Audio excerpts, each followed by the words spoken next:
Hello all. आज हम इस लेक्चर में इफ स्टेटमेंट के बारे में डिस्कशन करने वाले हैं। लास्ट क्लास में हमने देखा कि हम इफ स्टेटमेंट को कब यूज करते हैं। जब कभी हमें एक कोड ब्लॉक को depending upon any condition execute कराना हो तब हम इफ स्टेटमेंट को यूज करते हैं। इफ स्टेटमेंट को लिखने के लिए हमें कंडीशन की जरूरत होती है और वो कंडीशन लिखने के लिए हम रिलेशनल ऑपरेटर का यूज कर सकते हैं। और जब कभी हमें बहुत सारी कंडीशंस को एक साथ चेक करना हो तो हम लॉजिकल ऑपरेटर्स का यूज कर सकते हैं। ये सारी चीजें हमने लास्ट क्लास में डिस्कस की। साथ में हमने ये भी देखा कि इफ स्टेटमेंट के 4 अलग अलग फॉर्म्स होते हैं। उन्हीं फॉर्म्स में से जो पहला फॉर्म है that is simple if statement आज हम डिस्कस करने वाले हैं। चलिए तो सबसे पहले देखते हैं कि इफ स्टेटमेंट लिखा कैसे जाए।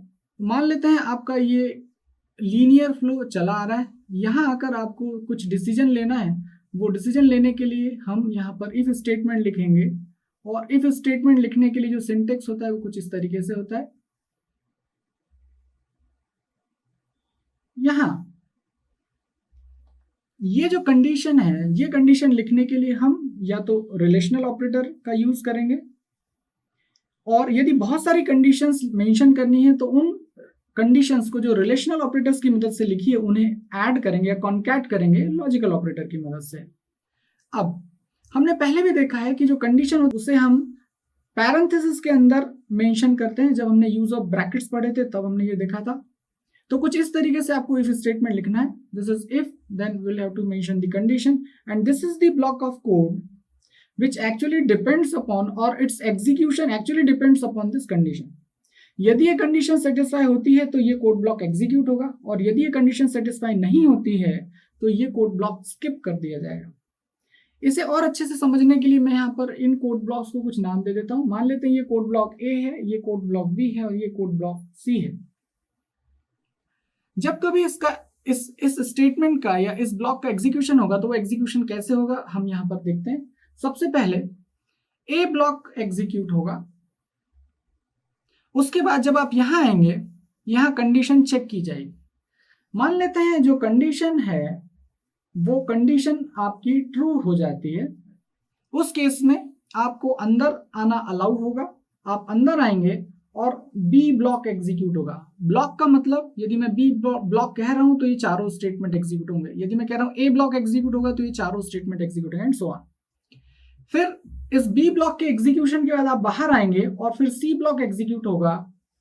इस तरीके से ये स्टेटमेंट एग्जीक्यूट होंगे तब जब कंडीशन सेटिस्फाई हो जाती है। लेकिन सेकंड केस की बात करें, मान लेते हैं कंडीशन फेल हो जाती है। उस केस में क्या होगा, फिर से यहां से आप चले आ रहे हैं, ए ब्लॉक एग्जीक्यूट होगा। जैसे ही आप यहां आगे आने वाले हैं रास्ते में आपको कंडीशन मिली लेकिन कंडीशन का रिजल्ट फेल होता है, फॉल्स होता है। उस केस में ये ब्लॉक स्किप कर दिया जाएगा, ये एग्जीक्यूट नहीं होगा। और जब आप बाहर आएंगे, अंदर तो आप जाएंगे ही नहीं क्योंकि एग्जीक्यूट नहीं होगा, और उसके बाद सी ब्लॉक एग्जीक्यूट होगा। आप देख सकते हैं जब कंडीशन फेल हो जाती है तो बी ब्लॉक कंप्लीटली स्किप कर दिया गया। इसे और आसान तरीके से समझने के लिए आप इसे एक बैरियर की तरह ट्रीट करिए जहां पर एक गनमैन खड़ा हुआ है। इस बैरियर पे जब आप आएंगे तो आपसे एक क्वेश्चन पूछा जाएगा। गनमैन आपसे एक क्वेश्चन पूछेगा। यदि आपने गनमैन का सेटिस्फैक्टरी आंसर दे दिया गनमैन को तो वो आपको अंदर आने अलाउ करेगा। लेकिन यदि आपने गनमैन को सेटिस्फैक्टरी आंसर नहीं दिया तो वो आपको अंदर आना अलाउ नहीं करेगा और आपको बाहर से बाहर ही बाहर निकल जाना होगा। तो इस तरीके से इफ स्टेटमेंट एग्जीक्यूट होता है।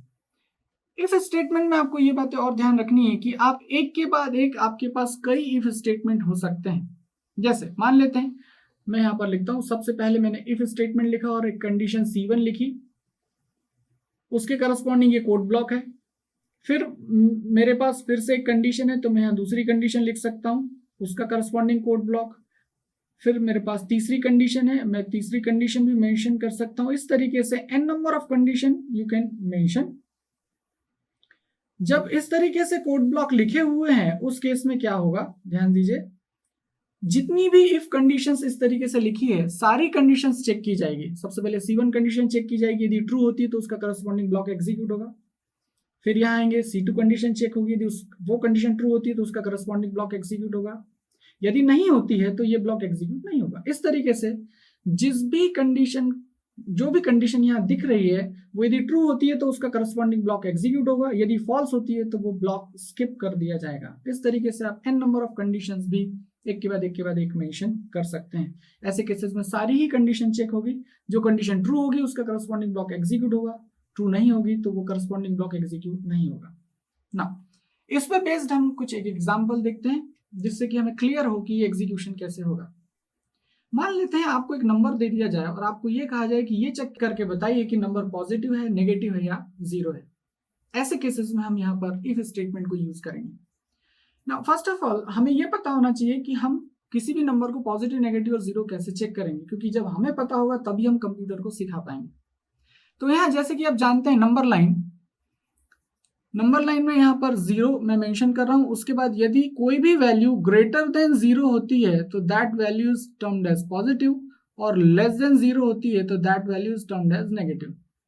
And if that value is actually exactly zero then we will term it as zero.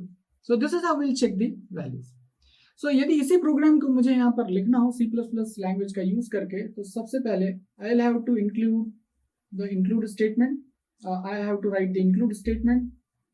So hash include iostream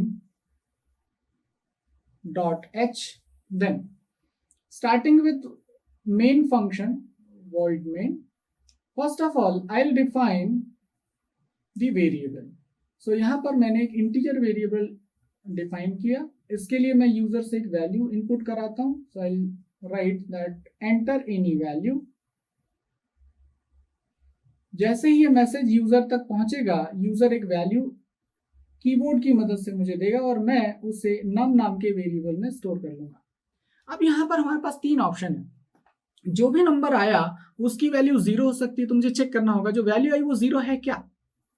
दूसरे केस में मुझे पॉजिटिव के लिए चेक करना होगा जो भी वैल्यू आई वो ग्रेटर देन जीरो है क्या। इस तरीके से मुझे तीनों ही कंडीशन यहाँ पर मेंशन करनी पड़ेगी। सबसे पहले मैं यहाँ चेक करता हूँ इफ जो भी num वेरिएबल में अभी स्टोर्ड है, if that value is greater than 0, this is the condition, we'll check whether the number is positive or not। यदि ऐसा होता है, ये कंडीशन सेटिस्फाई हो जाती है, तो I'll display cout जो भी नंबर है मैं उसकी वैल्यू भी डिस्प्ले कराना चाहता हूँ, that num is positive। Likewise I will display the message। ये एक छोटा कोड ब्लॉक यहाँ पर खत्म होता है एक छोटी कंडीशन के साथ। लेकिन दूसरा केस भी तो हो सकता है, वैल्यू नेगेटिव भी हो सकती है। तो मैं यहाँ पर फिर से एक इफ ब्लॉक ओपन करता हूँ कि इफ जो भी अभी num में वैल्यू है वो लेस देन जीरो यदि हुई तो मैं यहाँ उसे नेगेटिव डिस्प्ले करा देता हूँ। मैं वैल्यू भी प्रिंट करवाता हूँ num इज नेगेटिव। इस तरीके से मैसेज फ्लैश कराते हैं। एक और केस भी हो सकता है जब आपके पास नंबर की वैल्यू जीरो, उस केस में आपको तो यहाँ पर एक और कंडीशन लिखनी है, that is if num is exactly zero, that is double equal to zero, then मुझे यहाँ पर डिस्प्ले कराना है that number num is actually zero. Now इस तरीके से हम इस प्रोग्राम को कंप्लीट करेंगे।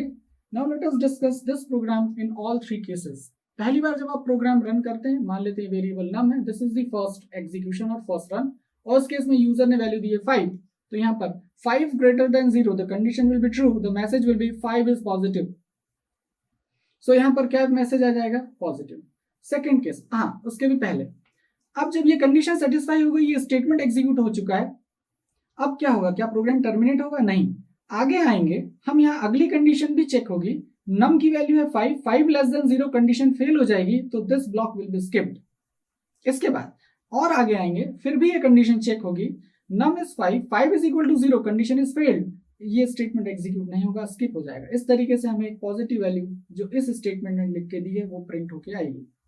सेकेंड केस, मान लेते हैं आपने फिर से प्रोग्राम को रन किया और इस बार num की वैल्यू -5 है, यहाँ से -5 वैल्यू आपके पास आ चुकी है, चेक करते हैं, num is -5 is greater than 0, condition is failed, this block will be skipped। आगे आते हैं, -5 is less than 0, condition is true, this statement will be executed और मैसेज आएगा num is negative, so negative print होगा। आगे आएंगे, -5 is equal to 0, condition fail, this statement will be skipped। इसी तरीके से एक और लास्ट केस लेते हैं जिसमें कि हम num की वैल्यू 0 अज्यूम करते हैं। मान लेते हैं यूजर ने num की वैल्यू 0 दी, first condition will result false, ये स्टेटमेंट एग्जीक्यूट नहीं होगा। सेकंड कंडीशन चेक होगी, विल रिजल्ट फॉल्स, ये स्टेटमेंट भी एग्जीक्यूट नहीं होगा। थर्ड कंडीशन चेक होगी, कंडीशन सेटिस्फाई होगी और मैसेज आएगा नम इज 0। तो इस तरीके से ये वैल्यू या आउटपुट आपको मिलेगा। So this is how we can use the if statement, and next lecture we'll discuss if else statement. Thank you.